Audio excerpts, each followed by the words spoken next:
The Wooden Plaques Injustice EP for the Shadow in the County Government Office Chapter 1. The silent county government office. The sky had just begun to brighten when the gates of the county government office opened.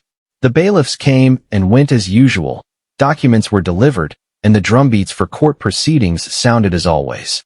But Lin Jue felt that this place was quieter than anywhere else. The county magistrate had been missing for several days. Logically, the entire county government office should be in chaos. However, everyone acted as if nothing had happened. It was as if everyone had already accepted that the county magistrate would not return. Lin Jue slowly walked into the courtroom. The chair where the magistrate had sat yesterday was now empty. Strangely, the number of official documents on the desk had not decreased. In fact, it was more than usual. Someone was still handling official business. But that person was no longer the county magistrate. Lin Jue's gaze slowly fell to the right side of the courtroom. There stood a person, the county government clerk. He was not wearing official robes, yet he kept issuing orders to the bailiffs. The constables didn't hesitate for a moment. It was as if he had always been the one truly in charge of the county government. Lin Jue realized for the first time, after the magistrate's disappearance, the power wasn't vacant. It had simply changed hands. Chapter 2. No one dared to tell the truth. Lin Jue began interviewing everyone in the county government. The old clerk lowered his head, only saying he knew nothing. The storeroom manager shook his head repeatedly, saying the account books had always been complete. Even the constables responsible for the night patrols said nothing unusual had happened in those days. Everyone's answers were exactly the same, as if they had rehearsed it beforehand. In the afternoon, a young constable quietly approached Lin Jue when no one was around. His voice trembled. "Mr. Lin, please stop investigating. Why?" The young constable lowered his head. "A few days ago, someone entered the archives room in the middle of the night." "Who?" He remained silent for a long time. Finally, he simply shook his head slightly. "I can't say. If I do, my whole family will die." With that, he hurried away, never looking back. Lin Jue stood in the courtyard, watching his retreating figure. At that moment, he finally understood. The truly terrifying thing wasn't the murderer. It was that no one in the entire county government dared to speak the truth. Chapter 3. A warning from the darkness. Night fell. Lin Jue returned to the clinic. A wooden box sat quietly by the door.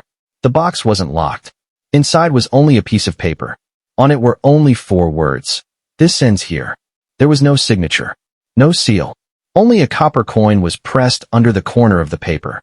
It wasn't an ordinary copper coin. On the front were the inscriptions of an official coin.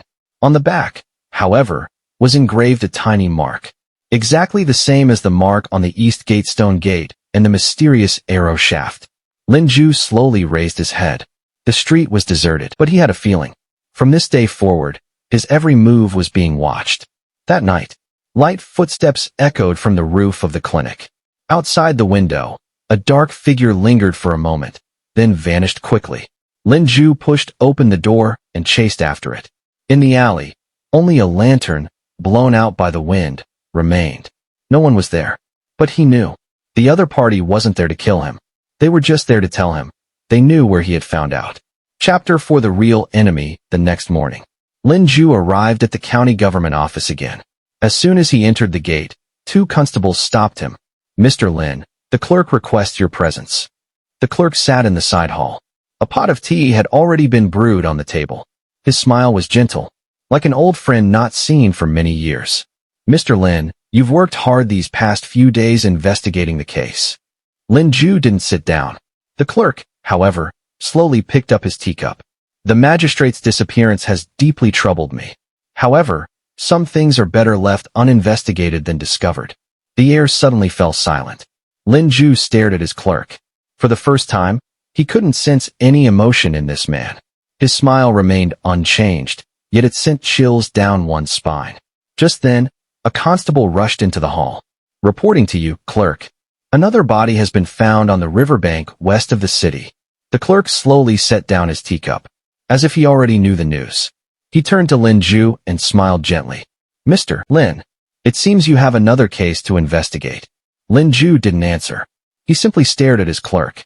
In that instant, he finally realized one thing. The one truly manipulating all of this was perhaps not the assassin lurking in the darkness, but rather the person who stood in the sunlight every day, controlling the entire county government's operations. EP4-EN, to be continued. Please continue watching Part 5. The second body found on the riverbank has the exact same ligature marks, binding method, and distinctive markings as the first victim.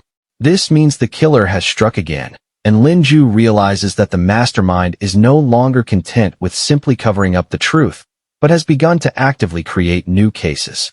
Please subscribe, like, and share. Thank you for watching.